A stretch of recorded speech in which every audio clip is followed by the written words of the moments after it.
धमाकेदार जीत यहां पर हुई है नेपाल की। मुझे लग रहा है यही है रोहित पौडेल।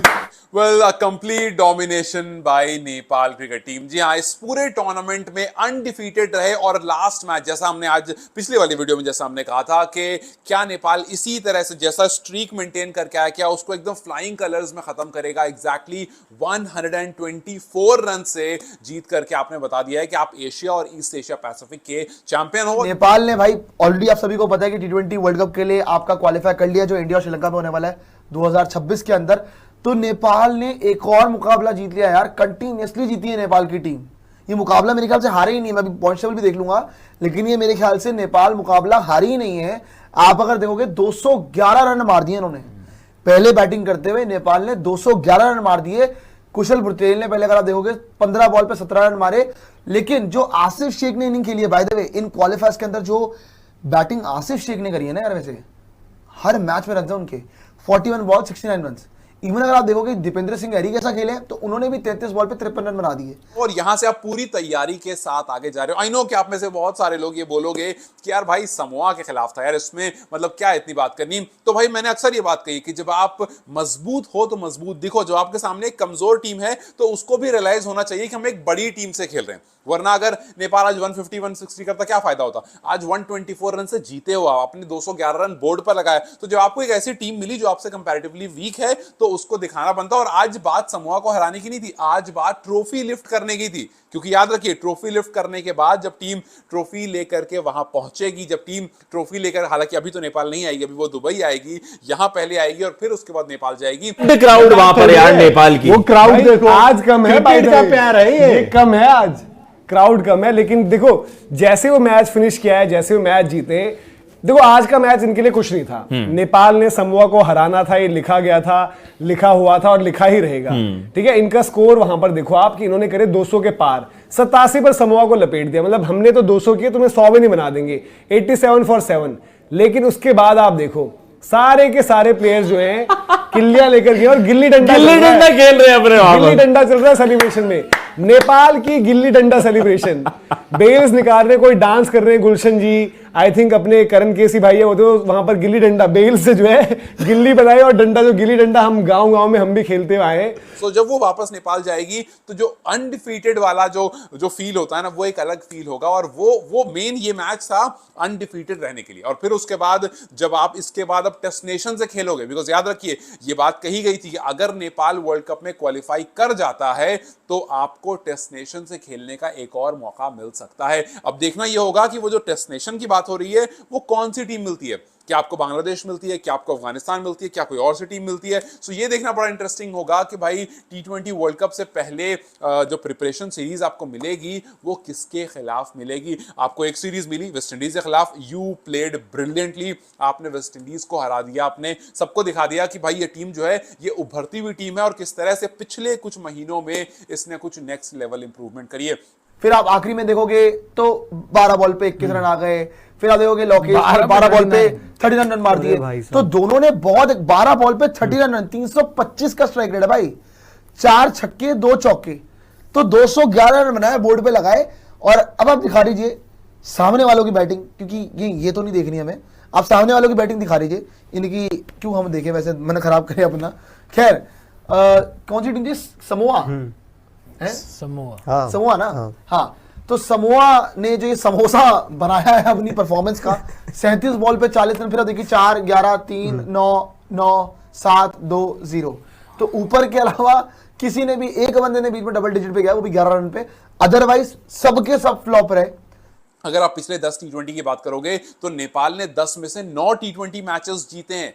ये एक अटर डोमिनेशन है। बात यहां पर सिर्फ एशिया का, ईस्ट एशिया पैसिफिक वाले मैचेस की, अभी वाले की बात नहीं है, बात पिछले 10 मैच की हो रही है। पिछले 10 टी20 में वो भी टी20 था जब आप वेस्ट इंडीज से खेला, आपने टेस्ट नेशन को भी हराया, आपने यहां करके सारे मैचेस जीत करके उस स्ट्रीक को कंटिन्यू भी रखा। सो यस, ये जो आपका पूरा स्ट्रीक है ये मेंटेन रहा और अब आप यहां से जाकर के ट्रॉफी लेकर के पहुंचो। हाँ, ट्रॉफी से एक बात जरूर याद आई कि यार मुझे ट्रॉफी देखने को नहीं मिली। मतलब जहां पर लाइव स्ट्रीमिंग चल रही थी आईसीसी की, वहां पर पता नहीं क्यों ट्रॉफी से पहले ही वो कट हो गई और मुझे तो खैर देखने को नहीं मिली। और यहां पर थोड़ा सा मुझे अच्छा नहीं लगा कि यार मतलब ट्रॉफी लिफ्ट करते हुए दिखाते वो जोश वो खरोश, उसके लिए हम बैठे थे। लेकिन तो उनकी सेलिब्रेशन कुछ ऐसे चल रही है, कोई गिल्ली डंडा खेल रहा है, कोई वहां पर डांस कर रहा है, बट सब जो है देखो कहते हैं ना सोवेनियर कलेक्ट करना, गुलशन के पास एक है, वो टूर्नामेंट के लिए, आज के मैच के लिए नहीं है वो, कि जो हमने टूर्नामेंट खेली, रोहित पौडेल अलग आपको दिखे, आई थिंक ये आपको दिख रहे हैं कौन से, बूम बूम बाम है क्या? yes. एक नंबर की जर्सी बूम बूम बाम पहनते भाई लोग, आप बताइए, वो डांस कर रहे हैं, सेलिब्रेट कर रहे हैं, और इसके बाद पता है क्या होगा, पूरा विक्ट्री लैप होगा, अपने फैंस को जो है वहां पर वो एक्नॉलेज करेंगे, अनडिफीटेड चैंपियंस, एक भी मैच ड्रॉप नहीं किया। Asia, east Asia Pacific regional, जहां पर एसोसिएट नेशंस आपके कंपीट कर रहे थे और वहां से आपके आगे जाने की कहानी थी, बिना कोई मैच ड्रॉप किए, चैलेंज बहुत मैचेस में हुए, बट बिना कोई मैच ड्रॉप हुए वहां पर जो है ट्रॉफी उठा ली है। और नेपाल, जो हम बात करें, फैंस कहते थे भाई कि एक टीम पक्की है, जो गुलशन झा ने, गुल्लू भाई ने पहले कहा था कि एक टीम तो हमारी है, बाकी दो देख लेना कौन, लेकिन इनका ये था कि भाई हमें नंबर 1 बनना है। yes. पिछले 10 टी20 की बात करोगे तो नेपाल ने 10 में से 9 टी20 मैचेस जीते हैं। ये एक अटर डोमिनेशन है। बात यहां पर सिर्फ एशिया का, ईस्ट एशिया पैसिफिक वाले मैचेस की, अभी वाले की बात नहीं है, बात पिछले 10 मैच की हो रही है। पिछले 10 टी20 में, वो भी टी20 था जब आप वेस्ट इंडीज से खेला, आपने टेस्ट नेशन को भी हराया, आपने यहां करके सारे मैचेस जीत करके उस स्ट्रीक को कंटिन्यू भी रखा। सो यस, ये जो आपका पूरा स्ट्रीक है ये मेंटेन रहा और अब आप यहां से जाकर के ट्रॉफी लेकर के पहुंचो। हाँ, ट्रॉफी से एक बात जरूर याद आई कि यार मुझे ट्रॉफी देखने को नहीं मिली, मतलब जहां पर लाइव स्ट्रीमिंग चल रही थी आईसीसी की, वहां पर पता नहीं क्यों ट्रॉफी से पहले ही वो कट हो गई और मुझे तो खैर देखने को नहीं मिली। और यहां पर थोड़ा सा मुझे अच्छा नहीं लगा कि यार मतलब ट्रॉफी लिफ्ट करते हुए दिखाते वो जोश, वो खरोश, उसके लिए हम बैठे थे, लेकिन वो हम बिल्कुल भी नहीं देख पाए। हाँ, मैच में हमने ये जरूर देखा कि कहीं भी मर्सी नहीं दिखाई, कहीं भी थोड़ा भी रहमदिली नहीं दिखाई गई। जिस सबने घटिया भद्दी क्रिकेट खेल के दिखाई है समोआ की तरफ से, लेकिन नेपाल की बॉलिंग ने क्या किया, क्योंकि 87 पे हो गई ऑल आउट, 87 ना, हाँ 7 डाउन, 87 पे 7 डाउन, ऑल आउट नहीं हुए, 7 डाउन हुए और हालत खराब करवा ली अपनी। लेकिन नेपाल ने बॉलिंग कैसी करी वो दिखा दीजिए जरा। अगर आप यहाँ पे देखेंगे तो करण केसी, मेरे ख्याल से कोबरा जी के फेवरेट है करण केसी। नहीं मैंने, आपको याद है करण केसी से कुछ? नहीं मेरे को याद नहीं, आपको नहीं याद आया? चलिए मैं आपको अभी याद दिलाऊंगा स्कोर कार्ड डिस्कस करने के बाद। ठीक है। करण केसी ने 4 ओवर में 1 विकेट ली है। आप अगर देखेंगे Lalit Rajvanshi, by the way Lalit ने लगातार इनके लिए अच्छा किया, वो लगातार विकेट ले रहा है, उसने आज भी 3 विकेटें ले ली।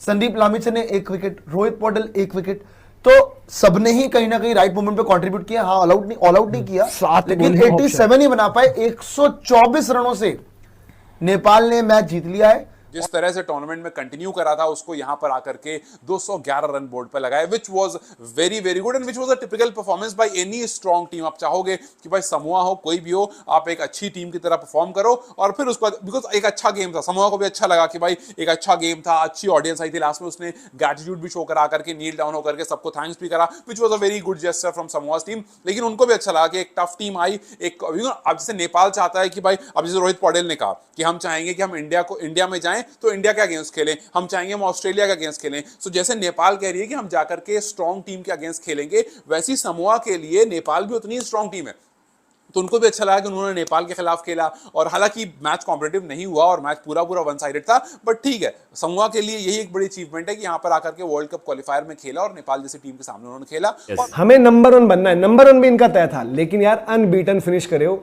एक भी मैच नहीं आ रहे हो, गिल्ली डंडा में सेलिब्रेट कर लिया, डांस में सेलिब्रेट कर लिया है, और समोआ भी जो है अपने चुनिंदा जो आर्क है उनके कुछ लोग, उनको शायद एक्नॉलेज करने जा रहा है, लेकिन नेपाल के फैंस ने तो पूरा माहौल और समा बना दिया था वहां पर। यार मतलब क्या जबरदस्त परफॉर्मेंस दी है। देखो यार, इसका मतलब जब आप अनडिफीटेड भी जाते हो, ऐसा मतलब नहीं होता कि यार आपके लिए बिल्कुल ही कन्विंसिंग विन रही है। आप अंडर प्रेशर थे, क्लच मोमेंट्स में भी जिस तरीके से जिन भी परफॉर्मर्स ने, चाहे आप टाइगर की बात कर लीजिए, चाहे हम बार बार गुल्लू भाई की बात कर रहे हैं, गुल्लू चैंपियन, मतलब आपने मैच विनर्स अलग अलग मैचेस में निकाले हैं। आज वो जो हम अटैकिंग अप्रोच की बात कर रहे थे, यार आप एम करोगे बड़े स्कोर से आ रहे हैं, आज आप 124 रन के मार्जिन से आपने टूर्नामेंट ये फिनिश करा है अनडिफीटेड। मतलब ओमान और यूएई से आपका कंपटीशन था, वो मैच फंसे भी, लेकिन वहां पर ऐसा नहीं लग रहा था नेपाल किसी भी मोमेंट पे गिव अप करने वाला है।